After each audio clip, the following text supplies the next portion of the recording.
Hello, good evening. So, bibigay ako ng example. So, manghingi kasing students ko about science. So, this is part of science actually.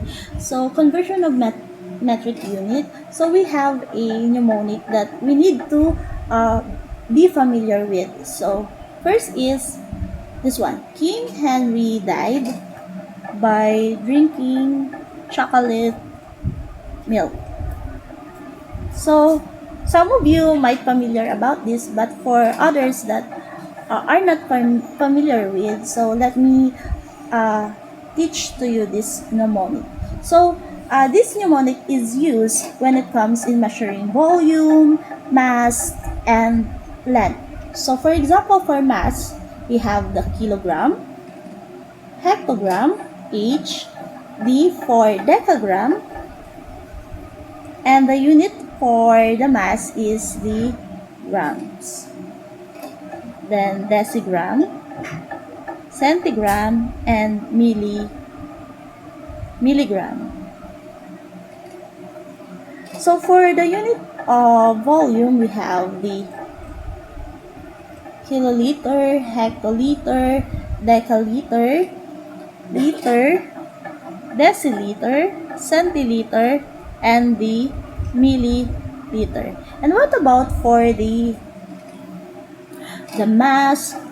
We have the volume, and for the length, we have the kilometer, hectometer, decameter, meter, and decimeter, centimeter, and the millimeter.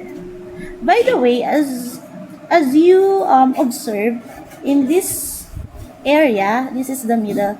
This is the very important in metric conversion. So this is the unit of measurement, the grams, the liters, and the meters. I know some of you are familiar with this unit of conversion. By the way, how we convert when it comes in decimal using these simple mnemonics.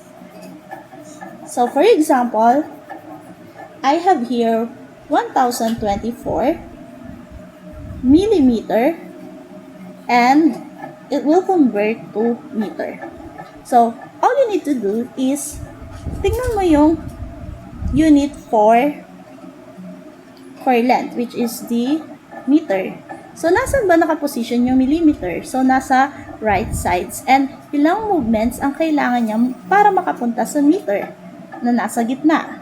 So, we need to count. So, 1, 2, 3. So, 3 steps going to the left. Now, in here, in this number, nasan yung decimal? Of course, nandito sa hulihan, kahit walang nakasulat. So, 3 step going to the left. So, nandito na yung decimal niya.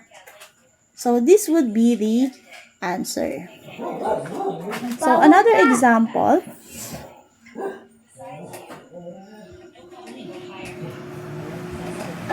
So, another example lang.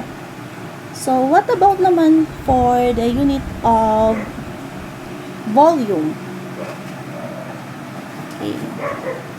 For the volume, for example, I have here a 163 centiliter converted, it will be converted to liter.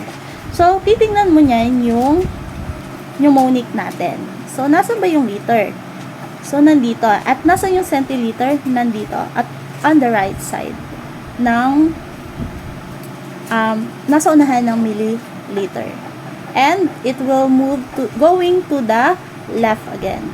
So, how many steps? 1, 2.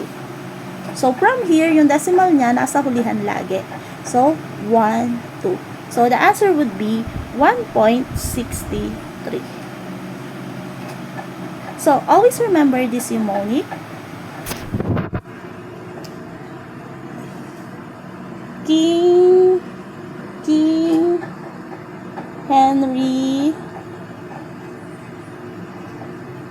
died by drinking chocolate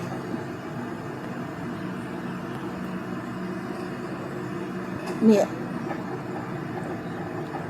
Ayun lang. Hope this helped.